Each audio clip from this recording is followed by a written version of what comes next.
Today, we're diving deep into a question that so many of us have. Why does my stomach just feel off?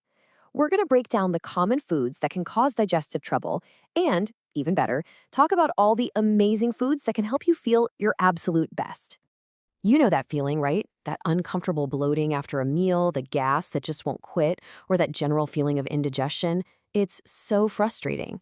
But listen, those are just your body's signals. Its way of telling you that something in your gut isn't quite happy.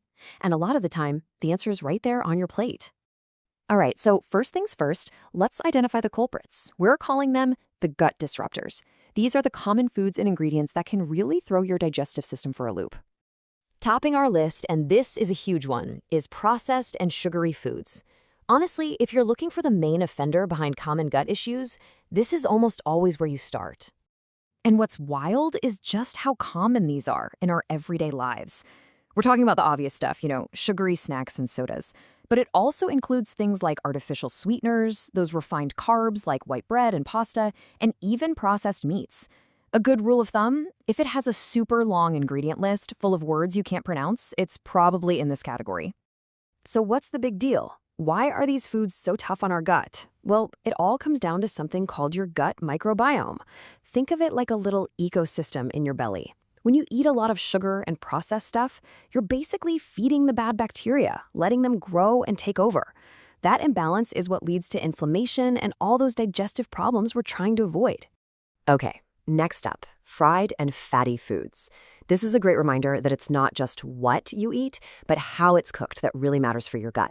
So we're looking at deep-fried anything, really. Foods that are loaded with trans fats and even high-fat red meats can be really hard on the digestive system. And yep, alcohol makes the list too. Too much of it can irritate the gut lining and just encourage those bad bacteria to thrive. Now, what about these two? Spicy foods and dairy get a bad rap all the time. And you know what? For some people, it's totally justified. If you've got a sensitive stomach, really spicy food can be a major irritant. And of course, if you're lactose intolerant, dairy is going to cause some serious bloating and gas. The most important thing here is to just listen to your body. It'll tell you what works and what doesn't. Okay, enough about the bad guys. Let's flip the script and talk about the heroes of our story. It's time to meet your gut's biggest allies. These are the foods that don't just prevent problems, they actively help heal and support your entire digestive system. But before we jump into a list of foods, you've got to understand two key players, probiotics and prebiotics. It's actually pretty simple. Probiotics are the good guys themselves, the live, helpful bacteria. And prebiotics? Well, that's the food for those good bacteria. You really need both for a healthy, happy gut. So where can you find these amazing probiotics? Think fermented foods. We're talking about things like yogurt, make sure it says live cultures, kefir, sauerkraut, kimchi, even miso and kombucha. Eating these foods is like sending reinforcements of good bacteria directly to your gut. And how do you feed those new recruits? With these prebiotic pals. Things you probably already have in your kitchen like garlic, onions, leeks, asparagus, and even bananas and oats. They're packed with the special fibers that your good gut microbes absolutely love to feast on. Now, beyond just probiotics and prebiotics, we can widen our search for gut allies to two more fantastic categories. Foods that are high in fiber, which helps keep everything moving smoothly, and anti-inflammatory foods, which help to calm and repair your gut. This is basically a perfect shopping list for gut health. You've got leafy greens like arugula, colorful berries packed with antioxidants, and fatty fish like salmon, which is full of those amazing omega-3s. Nuts, seeds, and even powerful spices like ginger and turmeric are absolutely brilliant for tamping down inflammation and supporting your gut's healing process.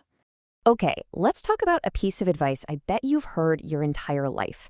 Whenever your stomach's upset, just stick to a bland diet, right? The brat diet, bananas, rice, applesauce, and toast.